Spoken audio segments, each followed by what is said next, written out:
بالله من الشيطان الرجيم بسم الله الرحمن الرحيم ما كان المؤمنون لينفروا كافة فلولا نفر من كل فرقة منهم طائفة ليتفقهوا في الدين ولينذروا قومهم إذا رجعوا إليهم لعلهم يحذرون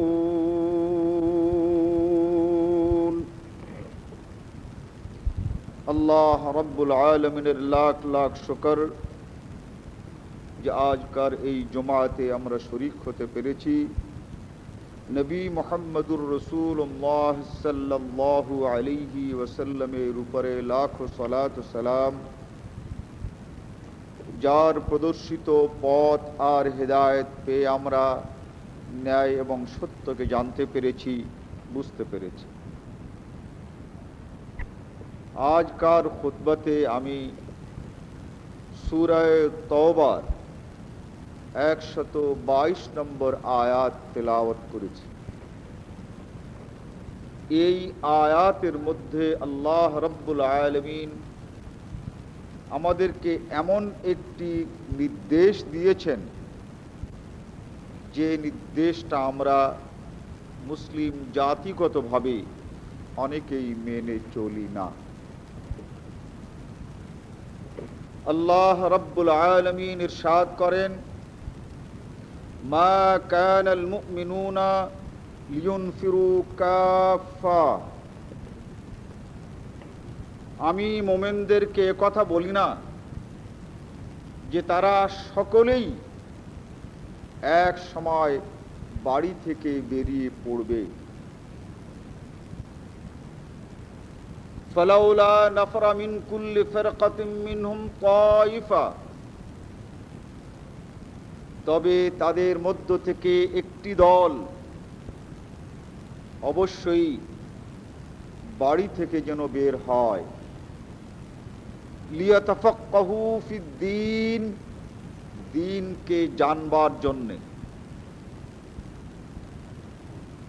ওয়ালইউনজিরু কওমাহুম ইযা রাজাউ ইলাইহিম, আর দ্বীন শিক্ষা করে যখন তারা তাদের বাড়ি ঘরে ফিরে আসবে, তখন তারা যেন যারা যায় নাই তাদেরকে শিক্ষা দেয়। লাআল্লাহুম ইয়াহযারুন, তাহলেই খোদা ভীতির, তাহলেই আল্লাহ ভীতির একটি সমাজ প্রতিষ্ঠা হতে পারে এবং তাহলেই সমাজের মধ্যে আল্লাহ ভীতি সৃষ্টি হতে পারে। আল্লাহ রাব্বুল আলামিন ইরশাদ করছেন, মা কানাল মুমিনুনা লিয়ুনফিরু কাফা। আল্লাহ তাআলা চান যারা মুসলমানদের মধ্যে কম জানে, আল্লাহর দ্বীনকে পুরোপুরিভাবে জানতে পারে নাই, এবং এখন যে বয়স হয়েছে এই বয়সে বাড়ি থেকে সব কথা জানবার মতো অবকাশও নাই। এ অবস্থায় সে কি করবে? বাড়িতে বসে, নিজের গ্রামে বসে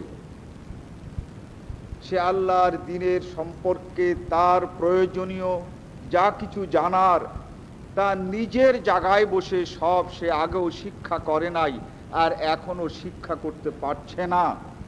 তাহলে এই মুসলমানগুলো কি অশিক্ষিত থেকে, অজ্ঞ থেকেই মারা যাবে?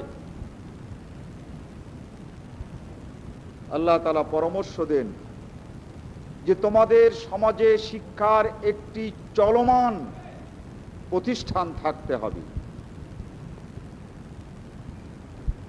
যেখানে এই বয়সের লোকগুলো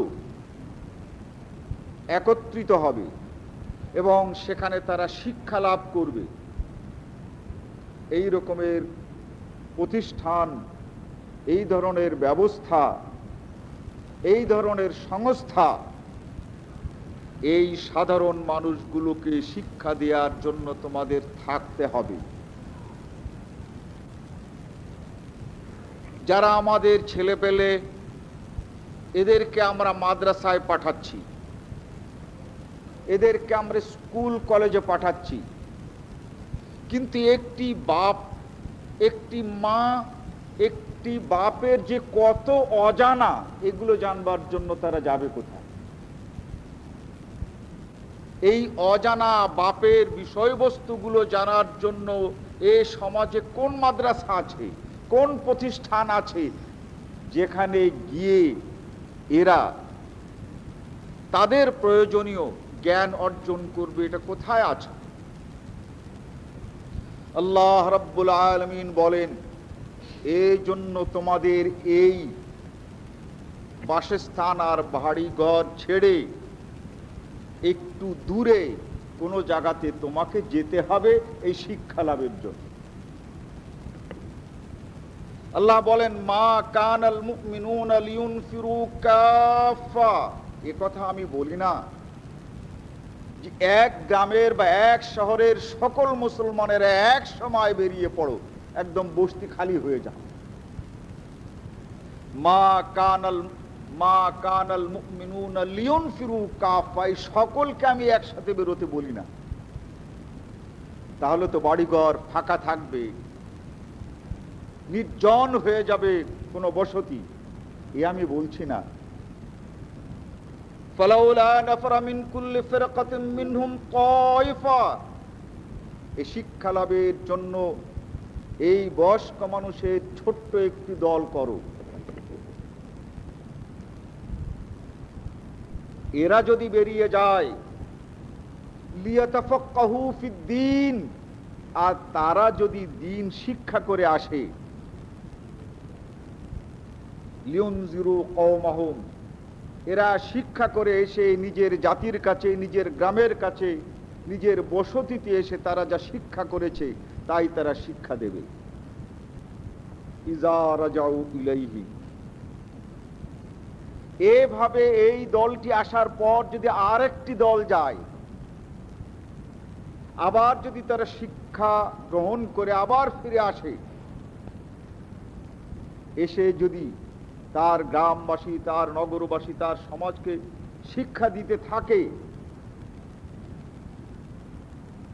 তাহলে আগের একটি দল শিক্ষিত হলো, পরের একটি দল শিক্ষিত হলো, তারপরে আর একটি দল গিয়ে আবার শিক্ষা লাভ করলো।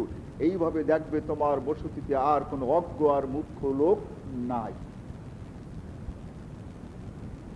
তাবলীগী জামাতের সৃষ্টি হয়েছে কিন্তু এই নেক কাজকে, এই কোরআনের আয়াতকে উপলক্ষ করে।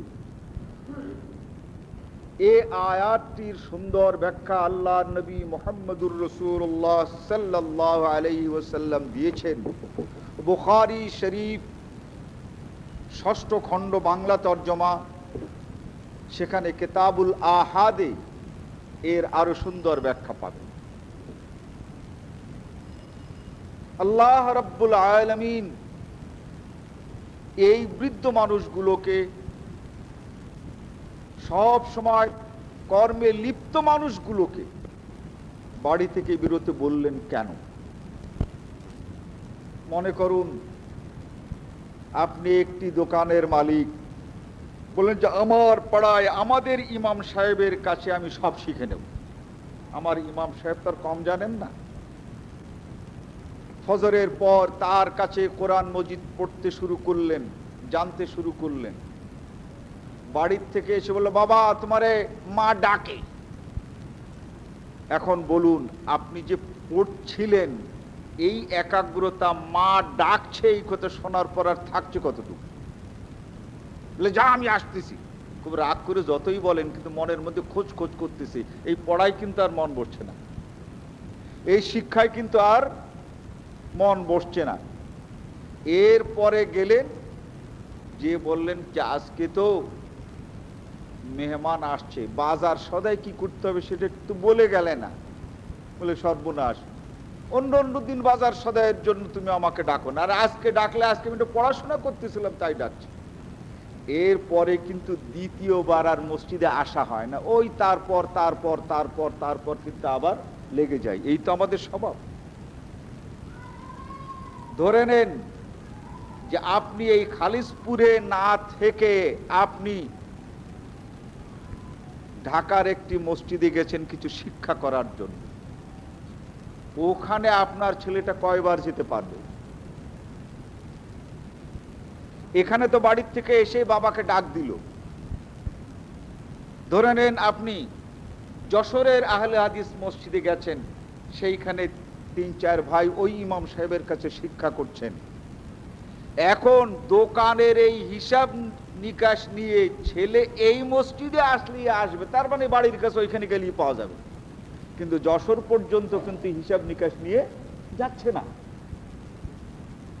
ফলে ওখানে বসে আপনার যা শিখবার চাট করে নিয়ে গেছেন সব কিন্তু এক এক করে শেখা যায়। ওখানে কিন্তু ডাকাডাকি নাই। মাতুব্বার মানুষ বিচার সালিশ করেন, আসছেন, এসার পরে হুজুরের কাছে পড়তে, সালিশের এক দল এসে হামলা করেছে যে এই অমুক জায়গায় সালিশ করতে যেতে হবে, না যে কোনো উপায় নাই, কিন্তু আজকের পড়াটা শেষ। তো আল্লাহ রাব্বুল আলামিন ওই সকল লোকেদের জন্য শিক্ষার একটি ব্যবস্থা হিসেবে আয়াতকে নাযিল করেছেন যে তোমরা ছোট্ট একটি দলে বাইরে বাড়ি থেকে বেরিয়ে যাও, লিয়াতাফাক্কাহু ফিদ্দীন, এর উদ্দেশ্য হবে কেবলমাত্র আল্লাহর দ্বীনকে জানা। এই জানবার জন্য যদি যাও আর সেখানে যদি তোমার প্রয়োজনীয় শিক্ষাটা সেখানে পাও, এরপরে ফিরে আসো, ফিরে এসে তুমি এই শিক্ষা দিতে থাকো, আর আরেকটি দলকে তুমি বাইরে পাঠাও, ওরা শিক্ষা করে আসুক। এইভাবে ফালাউলা নাফারা মিন কুল্লি ফিরকাতিন তায়ফাতুম মিনহুম লিয়াতাফাক্কাহু ফিদ্দীন, দ্বীনকে শিখবার জন্য যদি হয়, লিয়ুনজিরু কওমাহুম ইযা রাজাউ ইলাইহিম, শিক্ষা করে এসে ওই শিক্ষাই মানুষের মাঝে আবার বিস্তার করবে। তোমার গ্রামবাসী, নগরবাসী সবাইকে তুমি যখন এই শিক্ষায় শিক্ষিত করবে, এইভাবে ধাপে ধাপে যদি তোমাদের মধ্যে এই প্রচলনটা থাকে, তাহলে নিশ্চয়ই এই দ্বীন সম্পর্কে তোমাদের প্রয়োজনীয় জ্ঞান অর্জন করার, উপার্জন করার একটি ব্যবস্থা হবে। কিন্তু জায়গায় বসে থেকে দোকানদারিও করবে, আবার সব শিখবে, এরকমের যদি হতো তাহলে মানুষ সব কিছুই জায়গায় বসে শিখে যেতে পারত। আল্লাহ রাব্বুল আলামিন বলেন এটা তোমাদের জন্য সম্ভব নয়। নিজের জায়গায় বসে যে কর্মব্যস্ততা তোমাদেরকে ঘিরে আছে, সেই কর্মব্যস্ততা তোমার জন্য এতটুকু সময় দেবে না যাতে করে তুমি নিবিষ্ট মনে আল্লাহর দ্বীন শিখতে পারো। তাই সাহাবায়ে কেরাম মদিনা মুনাব্বারা থেকে যখন ছড়িয়ে পড়েছেন, তখন এই সাহাবারা দূর দূরান্তের সফর করেই আল্লাহর দ্বীনকে জানার চেষ্টা করেছে। ইমাম বুখারী রাহমাতুল্লাহ আলাইহি এই দ্বীনকে জানার জন্য যে ইতিহাস পাওয়া যায়, যে দেশ থেকে যে দেশে গিয়েছেন, কোন দেশে 5 বার গিয়েছেন, বুখারা থেকে 10 বার গিয়েছেন, বুখারা থেকে 2 বার গিয়েছেন, এই সমস্তগুলোকে একসঙ্গে করে বর্তমান মাইল হিসাবে গণনা করা হয়েছে। প্রায় 1.5 লক্ষ মাইল তিনি সফর করেছেন। কেন করেছেন? জানবার জন্য। কিন্তু আপনি আর আমি যদি হিসাব নিকাশ করি, জানবার জন্য আমি আমার বাড়ি থেকে কতটুকু সফর করেছি, প্রত্যেকেই আমরা বুঝতে পারবো সফর আমাদের কতটুকু হয়েছে।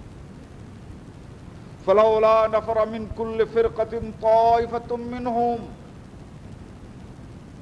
আল্লাহ বলেন, আমি চাই তোমাদের ক্ষুদ্র একটি দল লিয়াতাফাক্কাহু ফিদ্দীন, দিনকে জানবার জন্য বেরিয়ে পড়ুক।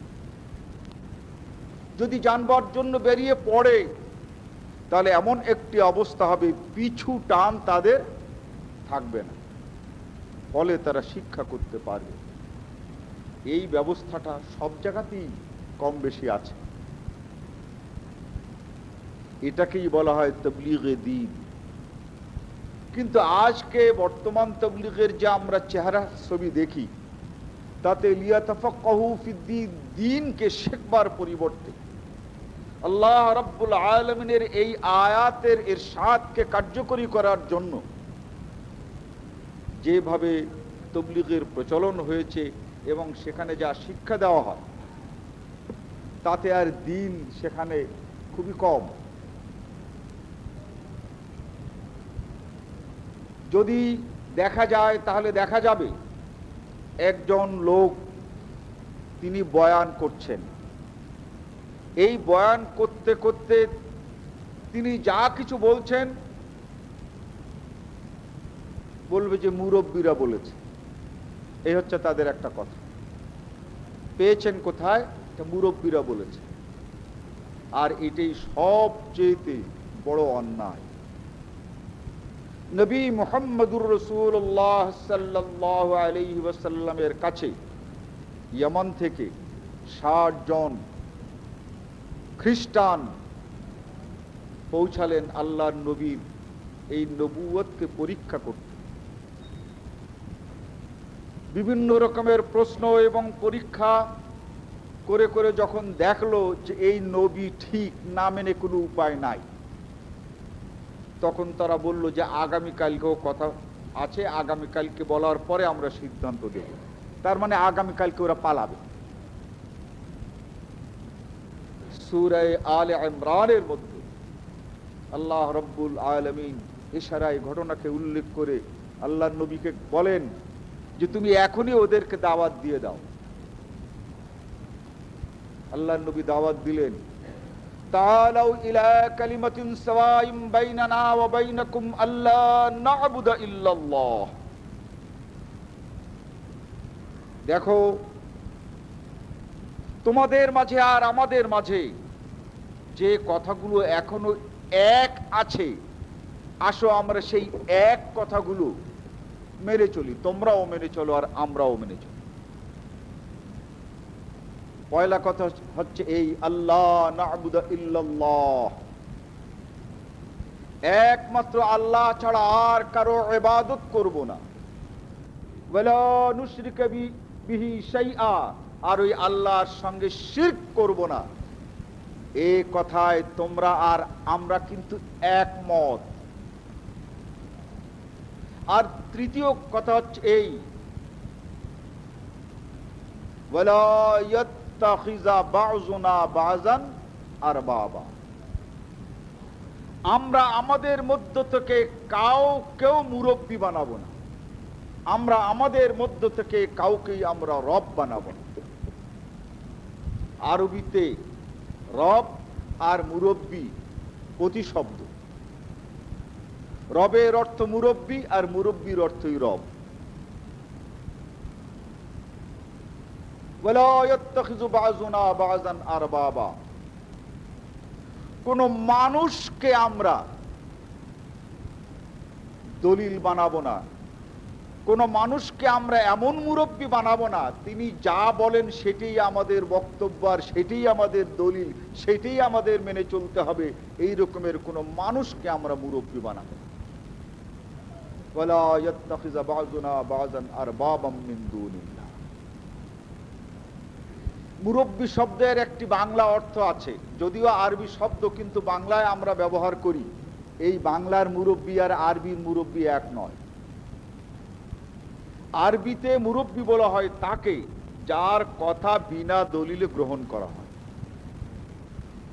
আর বাংলায় মুরব্বি বলা হয় তাকে যিনি বয়োবৃদ্ধ, তাকে মুরব্বি বলা হয়। আর আরবিতে মুরব্বি বলা হয় তাকে যার কথাটা বিনা দলিলে গ্রহণ করা হয়। আরবি যে কোনো ডিকশনারি খুলে দেখেন, মুরব্বী শব্দের অর্থ রব, আবার রব শব্দের অর্থ মুরব্বী এক। নবী মুহাম্মদুর রাসূলুল্লাহ সাল্লাল্লাহু আলাইহি ওয়াসাল্লামের কাছে মদিনা মুনাব্বারাতে আদি ইবনে হাতিম নাম করে একজন খ্রিস্টান সিরিয়ায় সংবাদ পেলেন যে মদিনায় শেষ নবী এসে গেছেন। সিরিয়া থেকে রওনা করলেন, মদিনায় এসে পৌঁছালেন। রাসূল সাল্লাল্লাহু আলাইহি ওয়াসাল্লামের কাছে ৩৯ দিন তার নবুয়তকে পরীক্ষা করেছেন তাওরাত এবং ইনজিলের দৃষ্টিতে। তিনি পেয়েছেন তাওরাত এবং ইনজিলে শেষ নবীর যে সকল আলামত পরিচয় দেওয়া হয়েছে সে অনুযায়ী তিনি সত্য নবী। ৪০তম দিনের দিন গোসল করে উযু করে মসজিদের ভিতরে ঢুকেছেন। আজকে পড়বেন আশহাদু আল্লা ইলাহা ইল্লাল্লাহু ওয়া আশহাদু আন্না মুহাম্মাদান আবদুহু ওয়া রাসূলুহু। মসজিদে ঢুকেই প্রথম শুনতে পান রাসূল সাল্লাল্লাহু আলাইহি ওয়াসাল্লাম এই সূরা তাওবার প্রথম দিকের একটি আয়াত তেলাওয়াত করছেন, ইত্তাখাযু আহবারহুম ওয়া রুহবানাহুম আরবাবাম মিন দুনিল্লাহ। যারা আহলে কিতাব ইহুদি ও খ্রিস্টান তারা তাদের আলেম এবং তাদের পীর দিগকে রব বানিয়ে নিয়েছিল। আদি ইবনে হাতিম বলেন, আমি চিরদিন খ্রিস্টান ছিলাম, খ্রিস্টানের সন্তান খ্রিস্টান। একই ব্যাপার, আমরা তো আমাদের কোন আলেম আর পীরদেরকে আমরা মুরব্বী বানাই নাই, আমাদের কোন পীরকে আমাদের কোন আলেমকে তো আমরা রব বানাই নাই। আর এই নবী বলছে এটা কোরআনের আয়াত, তাহলে সর্বনাশ। ৩৯ দিন ধরে আমি পরীক্ষা করে যা দেখেছি এই একটি আয়াতই তো সব ব্যর্থ করে দিল। তেমন তার কোরআন এমন একটি মিথ্যা কথা বলল যা আমাদের ভিতরে ছিল না। আমরা কোন আলেমকে আর পীরকে তো আমরা এভাবে রব বানাই নাই। চলে যাবেন ভাবছেন অন্ততপক্ষে কথাটি জিজ্ঞাসা করা যায়। নবী মুহাম্মদুর রাসূলুল্লাহ সাল্লাল্লাহু আলাইহি ওয়াসাল্লামকে জিজ্ঞাসা করলেন, কি ব্যাপার? আল কোরআন তা আবার আপনি পড়ে শোনাচ্ছেন যে আহলে কিতাবরা তাদের আলেম এবং পীরদেরকে রব বানাতো। আসলে কথাটা কিন্তু বোঝা গেল, আপনি একটু কথাটা বুঝিয়ে বলুন। তাহলে আরবিতে কোরআন নাযিল হয়েছে। আদি ইবনে হাতিমের মাতৃভাষা আরবি, কোরআনের ভাষাও আরবি। এর পরেও কোরআন পড়েও মানুষ ভুল বুঝতে পারে। কোরআনটি আরবি, আর এই আদি ইবনে হাতিমের মাতৃভাষাও আরবি। এই কোরআনের আয়াত আল্লাহর নবী শোনালেন, সে শুনল, এখানেও সে ভুল বুঝলো। এই আরবির আয়াত আল্লাহর নবীকে আবার আরবিতে আবার ব্যাখ্যা করতে বলা হয়েছে। তিনি ব্যাখ্যা করে বুঝালেন, আদি তুমি বলো তোমাদের ওই আলেম এবং পীর তাদের তোমরা ইবাদত করো নাই যেমন মুশরিকরা তাদের দেব দেবীর ইবাদত করে আর পূজা করে। এ কথা ঠিক, কিন্তু আমি জিজ্ঞাসা করি, ইজা আহাল্লু লাহুম শাইআন ইস্তাহিল্লুহু, ওই সকল আলেম আর পীররা যখন কোনো জিনিসকে হালাল বলে ফতোয়া দিয়েছেন, তোমরা সেই ফতোয়াটা মেনে নিয়েছো কিনা? বলে হ্যাঁ, তা তো মেনে নিয়েছি। তা মেনে তো নিলে, কিন্তু দলিল জিজ্ঞাসা করেছো যে এই ফতোয়ার দলিল কি? বলে না, তা তো জিজ্ঞাসা করি নাই। বড় বড় হুজুর, বড় বড় মুফতি, বড় বড় পীর আর আলেমরা বলেছেন, তারা কি আর উল্টো পাল্টা বলবেন? তাদের কথাকেই আমরা আল্লাহর কথা, আল্লাহর নবীর কথা, সত্য কথা বলে মেনেই তো দিয়েছি। আল্লাহর নবী বলেন, ফাতিলকা ইবাদাতুহুম, তাদেরকে বিনা দলিলে যে মেনে নিয়েছো, আল্লাহ তাআলা এই অর্থে বলেছেন যে তোমরা ওই পীর আর আলেমদেরকে আল্লাহ বানিয়েছো। ওয়াহাদার রব, বিনা দলিলে তাদের কথা মেনে চলার অর্থই হচ্ছে তাদেরকে তোমরা আল্লাহ বানিয়েছো, আর তাদের কথা মানার অর্থই হচ্ছে তাদের ইবাদত করেছো। এই অর্থে আল্লাহ তাআলা বলেছেন ইত্তাখাযু আহবারহুম ওয়া রুহবানাহুম আরবাবাম মিন দুনিল্লাহ। আমি এইবারের সফরে এক জায়গায় গেলাম, আহলে হাদিসরা তাবলীগের মধ্যে দুই দল, কেউ কাকরাইলের তাবলীগে যাচ্ছেন, আর এক দল যাচ্ছেন না, এই মসজিদে গোলমাল। কারণ ওই মসজিদ ঠান্ডা করার জন্য যেতে হলো। দুই দলই কিন্তু আহলে হাদিস। এরা বলে যে কাকরাইল যেতে হবে, ওরা বলে না যাওয়া যাবে না, এখন যেতে হবে এ কথারও কোনো দলিল নাই, যাব না এ কথারও কোনো দলিল নাই। ময়মনসিংহে যাওয়ার পর এই মসজিদে একটা প্রোগ্রাম হলো, গেলাম, দুই দলের লোকই হাজির। দলিলের ভিত্তিতে যদি দেখতে হয়, আমি বললাম শান্ত হয়ে এই কথাগুলো বুঝতে হবে। বলে আচ্ছা, আমরা শান্ত হয়ে বুঝবো। এমনই একটা অবস্থা হয়েছে, মেম্বারের কাছেই আমি তো দাঁড়িয়েছি, দেখা যায় আলাদা আলাদা বসেছে, মানে বসার ভিতরেও তবলিগ এই পাশে ওই পাশে, মানে ফাটলটা তাদের ভিতরে ধরেছে কিভাবে। আমি বললাম যে কয়জন লোক তবলিগ করেন আর এখানে যারা এই আমির হিসেবে নেতৃত্ব দেন, আমার কাছে আসুন, তারা কি বাংলা পড়তে পারেন? তো বলছে হ্যাঁ, ইনি আমাদের কিতাব পড়ে শোনান। ছেলেদের কাছ থেকে মিশকাত শরীফ প্রথম খণ্ডে এনে আমি পড়লাম যে এই হাদিসটা পড়ে, ইতিসাম বিল কিতাব ওয়াস সুন্নাহর পয়লা হাদিস। রাসূল সাল্লাল্লাহু আলাইহি ওয়াসাল্লাম বলেন, মান আহাদাসা ফি আমরিনা হাযা মা লাইসা মিনহু ফাহুয়া রাদ্দুন। আমার এই দ্বীনের মধ্যে যে বেদাত করে তাকে প্রত্যাখ্যান করো। পড়লো, বলে আপনি হাদিসটা বুঝেছেন? বলে হ্যাঁ বুঝেছি, যে বেদাত করে তাকে ত্যাগ করা উচিত। আমি জিজ্ঞাসা করলাম, কাকরাইলের তবলিগের যিনি প্রতিষ্ঠাতা তিনি হানাফি না আহলে হাদিস? বলে হানাফি। তাহলে এই মাযহাব তৈরি হয়েছে কবে? নবী মুহাম্মদুর রাসূলুল্লাহ সাল্লাল্লাহু আলাইহি ওয়াসাল্লামের ইন্তেকালের 390 বছর পর। তাহলে এটা বেদাত না সুন্নাত? তাহলে তো এটা বেদাত। তাহলে এটা কি মান আহাদাসা ফি আমরিনা হাযা মা লাইসা মিনহু, এই যে হাদিস পড়লেন, এই হাদিস মোতাবেক ওই কাকরাইলের তবলিগ বাদ দিতে হয়, বর্জন করতে হয় না গ্রহণ করতে হয়? এখন বলে যে এই হাদিস মোতাবেক তো বর্জন করতে হয়, ফাহুয়া রাদ্দুন, তার কারণ এই মাযহাব বেদাত। শাহ ওয়ালিউল্লাহ মুহাদ্দিস দেহলভী রাহমাতুল্লাহ আলাইহি হুজ্জাতুল্লাহ আল বালিগা হিকায়াত হালিন নাস ক্বাবলা আল মিআত আর রাবিআত ওয়া বা'দাহা, সেখানে অত্যন্ত ভালোভাবে একজন হানাফি হয়েও এরপরে তিনি আহলে হাদিস হয়ে গেছেন, তিনি স্পষ্ট করে লিখেছেন এই মাযহাব যতগুলো বড় বড় বেদাত সৃষ্টি হয়েছে তার ভিতরে সবচেয়ে শ্রেষ্ঠ বেদাত। তাহলে আপনি এটা করছেন? বলে হ্যাঁ, তাহলে তো তাই। তারপরে বললাম যে আপনি কতদিন থেকেছেন? বলে আমি 4 বছর ধরে তবলিগের সঙ্গে সংশ্লিষ্ট। বলে এই সকল লোকেদেরকে তো ওখানেই নামাজ পড়িয়েছেন? বলে হ্যাঁ।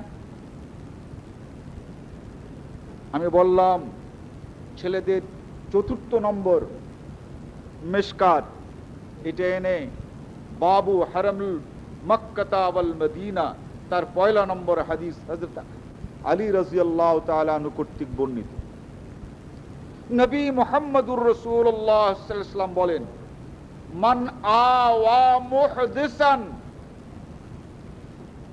বেদাত যে করে তাকে যে ব্যক্তি গ্রহণ করলো,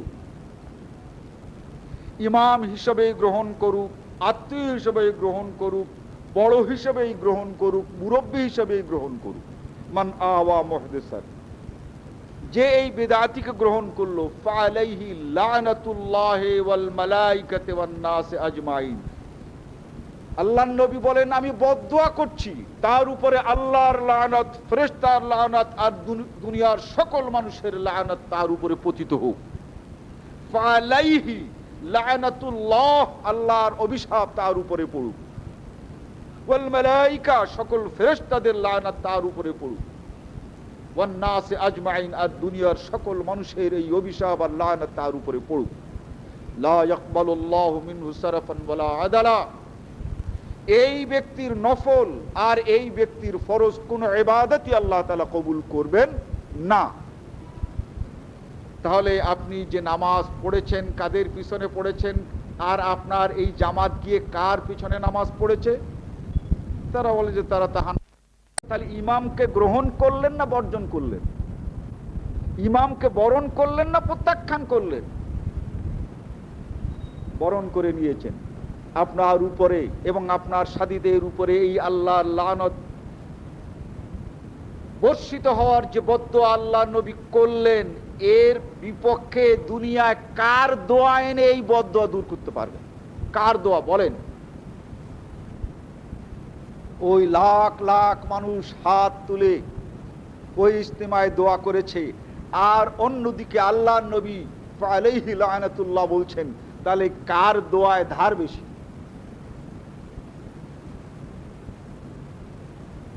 এরপরে আরো তো এই কথাটা বলেই তো শেষ করা যায় না।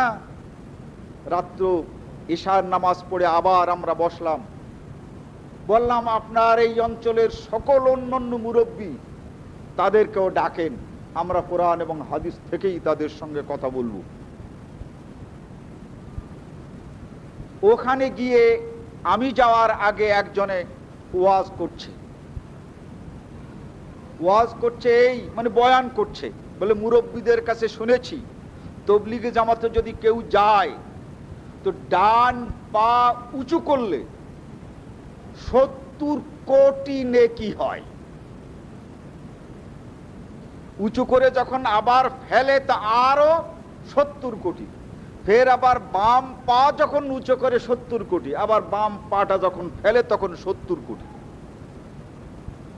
আমি জিজ্ঞাসা করলাম, আজকে আমার এক ভাই বলেছেন, ঠিক এই কথাটাই বলেছিলাম যে ভাই, যে জায়গার থেকে তাবলীগ করতে বেরিয়েছেন ওইটা কি মসজিদে হারাম, মক্কার এই মসজিদ, আল্লাহর ঘরের চতুর্পাশে যে মসজিদে হারাম, ওর চেয়েতেও উত্তম, ওর চেয়েতেও কি ওই জায়গাটা ভালো? বলে তা কেমন করে হয়? তো আল্লাহর নবী ইরশাদ করেছেন, ওই মসজিদে হারামে যদি কেউ 1 রাকাত নামাজ পড়ে তাহলে 1 লাখ রাকাতের মাত্র সওয়াব হয়। মসজিদে হারামে নামাজ পড়লে সওয়াব হচ্ছে 1 রাকাতে 1 লাখ, আর মসজিদে নববীতে 1 রাকাত নামাজ পড়লে সওয়াব হয় 50,000 রাকাতের সওয়াব হয়। তো আপনার এখানে তো 70 কোটি, তাহলে তো এর আর ফজিলত হওয়া উচিত মানে আরশে মোয়াল্লার চাইতে বেশি। মসজিদে হারাম তো ছাড়িয়ে গেছে, তা আরো অনেক উপরে হওয়া উচিত।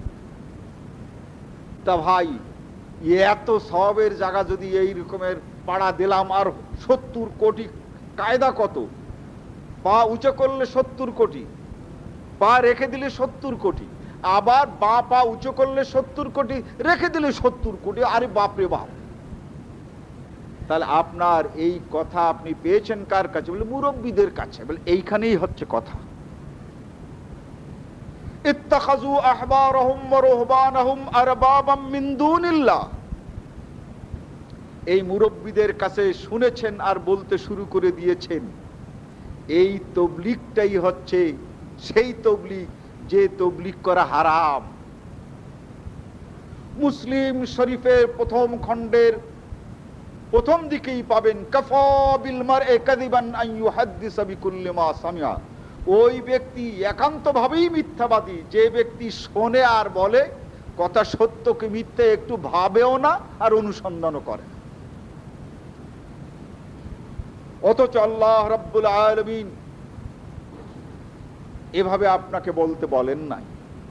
হযরতে আদি ইবনে হাতেমকে আল্লাহর নবী জিজ্ঞাসা করেন, আমা ইন্নাহুম, হে আদি তুমি বলো, ইজা হাররামু আলাইহিম শাইআন ফাহাররিমুহু,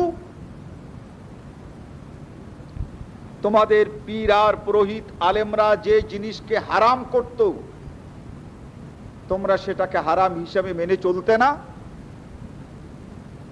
তিনি বললেন যে হ্যাঁ, তাই তো মেনে চলতাম। দলিল জিজ্ঞাসা করতে বলে, এইটাই হুজুরদের কাছে আবার দলিল জিজ্ঞাসা করা কোথায় আছে, এটা জিজ্ঞাসা করা? আল্লাহ নবী, আমরা তখন তো বিয়াদবি মনে করতাম। এই বিয়াদবি মনে করে বড়দের কাছে আমরা আর কোনো দলিল জিজ্ঞাসা করি নাই। ফাতিলকা ইবাদাতুহুম ওয়া হাযার রব, এইভাবে দলিল জিজ্ঞাসা না করে তোমরা যে মেনে চলেছো, এই মেনে চলার নাম ইবাদত, আর যাদেরকে মেনে চলেছো তারাই হচ্ছে তোমাদের রব। তখন তিনি বললেন যে আল্লাহর নবী, আমি ভুল বুঝেছিলাম, এবার আমি বুঝতে পেরেছি আমি অমুক। তখন তিনি এই আশহাদু আল্লা ইলাহা ইল্লাল্লাহু ওয়া আশহাদু আন্না মুহাম্মাদান আবদুহু ওয়া রাসূলুহু। তো আল্লাহ রাব্বুল আলামিন যে তাবলীগের কথা বলেছেন, যে বাড়ি থেকে বেরিয়ে যাওয়ার কথা বলেছেন, শিক্ষা করার কথা বলেছেন, তা আল্লাহর কোরআন ও নবী মুহাম্মদুর রাসূলুল্লাহ সাল্লাল্লাহু আলাইহি ওয়াসাল্লামের হাদিস। এই আয়াতটি প্রমাণ করে, এক, আপনার ছেলে, তাকেও যদি আপনি শিক্ষা দিতে চান তাহলে বাড়ির থেকে তাকে পাঠাতে হবে স্কুলে বা কলেজ বা মাদ্রাসা, তাই না? বাড়ির থেকে বেরোতে হবে। বাড়িতে বসে আপনি তাকে সেই শিক্ষা দিতে পারেন না যে শিক্ষাটা সে গ্রহণ করে আবার মানুষের মাঝে বিস্তার করতে পারে। এই বেরোনোটা, এটা আল্লাহর নবীর সময় ছিল। সাহাবায়ে কেরাম তাদেরকে আল্লাহর নবী শিক্ষা দিয়ে আবার বিভিন্ন জায়গায় তাদেরকে এই শিক্ষা দেওয়ার উদ্দেশ্যে পাঠিয়েছে। নবী মুহাম্মদুর রাসূলুল্লাহ সাল্লাল্লাহু আলাইহি ওয়াসাল্লাম বিভিন্ন জায়গা থেকে এই মসজিদে নববীতে জড়ো করেছেন। একদিন, 2 দিন, 3 দিনের জন্য তারা মসজিদে নববীতে এসেছে এবং সেখানে থেকে শিক্ষা গ্রহণ করে তারা চলে গেছে।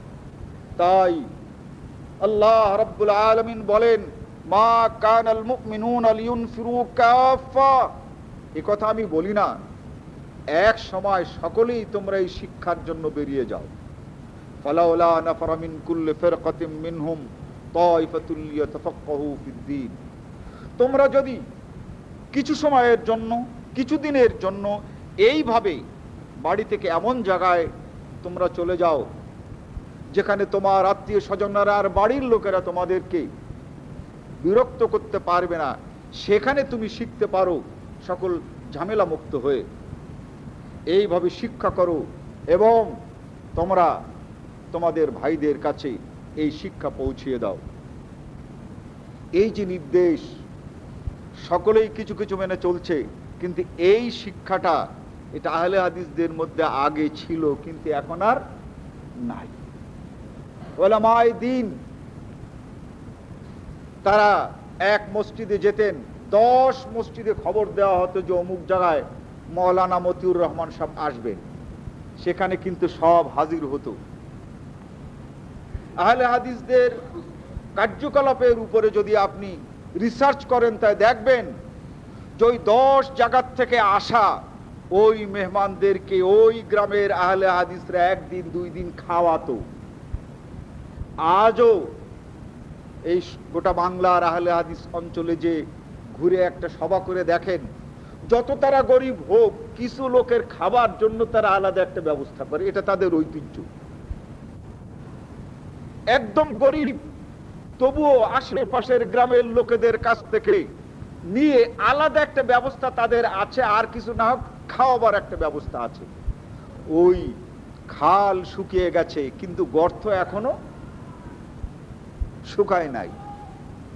খালটা শুকিয়েছে কিন্তু গর্ত এখনো আছে। ঠিক তাই অমুক জায়গায় অমুক বড় মাওলানা সাহেব আসতেন, তাবলীগের সুরত ছিল এই, 2 দিন 3 দিন সেখানে ওই মাওলানা সাহেব থাকলে এই আতরাফ থেকে বিভিন্ন জায়গা থেকে দলে দলে লোক সেখানে উপস্থিত হতো, একদিন, 2 দিন, 3 দিন সেখানে থাকতো। আর অঞ্চলের লোকেরা গরিব হোক আর ধনী হোক, তারা ওই 1-2 দিনের জন্য তারা ব্যবস্থা করতেন।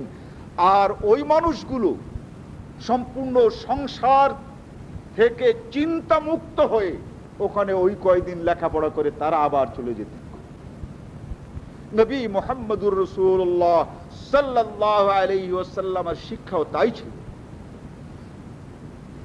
সাহাবাদেরকে পাঠিয়েছেন বনুল মুস্তালিকে, 4 দিন পর্যন্ত সাহাবায়ে কেরাম সেখানে থাকলেন।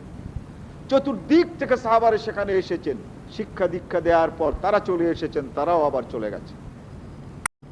বনু সালমা মসজিদে নবী মুহাম্মদুর রাসূলুল্লাহ সাহাবাদেরকে পাঠিয়েছেন, তার আশেপাশের সকল মুসলমানরা সেখানে হাজির হয়েছে এবং ওই সকল মুসলমানদের ওই 2 দিন, 3 দিন, 4 দিন পর্যন্ত তারা খাওয়া দাওয়া করিয়েছেন, আবার তাদের শিক্ষা দেওয়ার পর তারা চলে গেছে। মসজিদে খায়ফে নবী মুহাম্মদুর রাসূলুল্লাহ সাল্লাল্লাহু আলাইহি ওয়াসাল্লাম সাহাবাদেরকে পাঠিয়েছেন। সেইখানে এই 3 দিন 4 দিনের এই বৈঠক, 4 দিনের এই শিক্ষা দীক্ষা দেওয়ার পর তারা আবার তাদেরকে বিদায় করে দিয়েছেন। এই কথাই আল্লাহ তাআলা সূরা তওবার এখানে বলছেন, মা কানাল মুমিনুনা লিয়ানফিরু কাফা ফালাউলা নাফারা মিন কুল্লি ফিরকাতিন তায়ফাতুল লিয়াতাফাক্কাহু ফিদ-দ্বীন। এভাবে এই শিক্ষার ব্যবস্থা, এটা দেখেন প্রত্যেকটা পলিটিক্যাল পার্টিতেও আছে। কনভেনশনে তারা 3 দিন যে ঢাকায় থাকে, পেটে যত ক্ষুধা লাগুক আর তত যা কিছু থাকুক, ওই 3 দিনের কনভেনশন সেখানে যায়। ঠিক ওই রকমের মনে করেন কাউন্সিল অধিবেশন, দেখেন 2-3 দিনের জন্য তারা যায় না। জামায়াত ইসলামী তারাও তাদের সেখানে সব্বেদারি এবং 3 দিনের তরবিয়ত করে। সবার আছে, কিন্তু নাই এই মূল দলের, যে দল এটা এই দুনিয়ার মানুষকে শিক্ষা দিয়েছে, যে আহলে হাদিসরা এই তাবলীগ করা শিক্ষা দিয়েছে, তাদের ভিতরে নেই। অতএব এই যে ফরজ, এটা আপনারা বুখারী শরীফ যাদের কাছে নাই, আমার কাছে আছে, এখানে শেষ খণ্ডে এভাবে শিক্ষা দেওয়ার জন্য নবী মুহাম্মদুর রাসূলুল্লাহ সাল্লাল্লাহু আলাইহি ওয়াসাল্লাম একটি রেওয়াজ চালু করেছেন, যাতে করে শিক্ষা করা যায় একটা সহজ পদ্ধতি। এই পদ্ধতি অবলম্বনে আমাদের শিক্ষা বিস্তার এবং এই শিক্ষা অবলম্বনে আমাদের শিক্ষা প্রদান, এই ফার্স্ট আমরা ভুলে গেছি, এটা আমাদের আবার চালু করতে হবে। কিভাবে চালু করা যায়, কিভাবে এই পদ্ধতিটা, এই ফরজ কাজটা, এটা নফল নয়। আল্লাহ তাআলা বলেন এটা তোমাদের করতে হবে। এই কাজটি আমরা কোথায় কিভাবে করতে পারি, আমরা আমাদের পরামর্শ ভিত্তিতে এই ট্রেনিং ক্লাস অথবা এই শিক্ষার ক্লাস অথবা এই শিক্ষার ব্যবস্থা, এটা আমাদের আহলে হাদিসদের উপরে দারুণ দায়িত্ব। সাহাবায়ে কেরাম, তাবেঈন, তাবেঈ তাবেঈন, আহলে হাদিসদের এই ঐতিহ্য এটাই যে তারা কেবলমাত্র মাদ্রাসায় শিক্ষা দেয় নাই, তারা জনসাধারণকে সাধারণ ভাষায় সাধারণভাবে শিক্ষা দিয়েছে, শিক্ষা গ্রহণ করেছে। এই শিক্ষা গ্রহণ এবং এই শিক্ষা প্রদানের ব্যবস্থা যদি আমরা না করি, এই আয়াত আমাদের অমান্য করা হবে এবং আল্লাহ রাব্বুল আলামিনের কাছেও আমরা জবাবদিহি করতে পারবো না। প্রত্যেকটি মানুষ নিজের জায়গায় চিন্তা করে দেখুন, অনেক কিছুই আমরা জানি না। এগুলো জানবার জন্য কোনো বই পুস্তক নেই। একটি কিতাব, একটি নামাজ শিক্ষা, একটি মসলা শিক্ষা আপনার জীবনের সকল মসলা এক জায়গায় করে দিতে পারে না। হাদিসের সকল কিতাবগুলো পড়লে কথাই বোঝা যায় যে একটি হাদিসের ভিতরে সকল কথা পাওয়া যাচ্ছে না। কিন্তু একটি আলেমের কাছে আপনার ওই প্রশ্ন থাকলে পরে সে 10টি হাদিস এক জায়গায় করে শিক্ষা করে আপনাকে বলতে পারে, কিন্তু আপনার জন্য 10টা হাদিস এক জায়গায় করে শিক্ষা করা সম্ভব নয়। এটাই ছিল নবী মুহাম্মদুর রাসূলুল্লাহ সাল্লাল্লাহু আলাইহি ওয়াসাল্লামের পদ্ধতি। এই তাবলীগী সিলসিলা আমরা আমাদের যে কয়টা মসজিদ আছে কিভাবে আমরা করতে পারি, এই মসজিদের লোকগুলোকে আমি মনে করব যে এই খালিশপুরের এই মসজিদ, ওই সকল ভাইদেরকে ডেকে একটা দিন রেখে তাদের সঙ্গে পরামর্শ ভিত্তিতে আমরা আমাদের মসজিদগুলোতে যে এই দিনের কাজটা আমরা কিভাবে করতে পারি, এর একটা পরামর্শ, এর একটা ব্যবস্থা এই আহলে হাদিস খালিশপুর মসজিদ, এই মসজিদ যদি গ্রহণ করে, তাহলে হয়তো আল্লাহ রাব্বুল আলামিনের মেহেরবানিতে এইটা আমরা চালু রাখতে পারি, আবার চালু করতে পারি। আল্লাহ রাব্বুল আলামিন এই ফরজ, এই দায়িত্ব আমাদের বুঝবার, জানবার এবং এই অনুযায়ী আমাদের কিছু করবার তৌফিক দিন। বারাকাল্লাহু লানা ওয়া লাকুম ফিল কোরআনিল আযীম।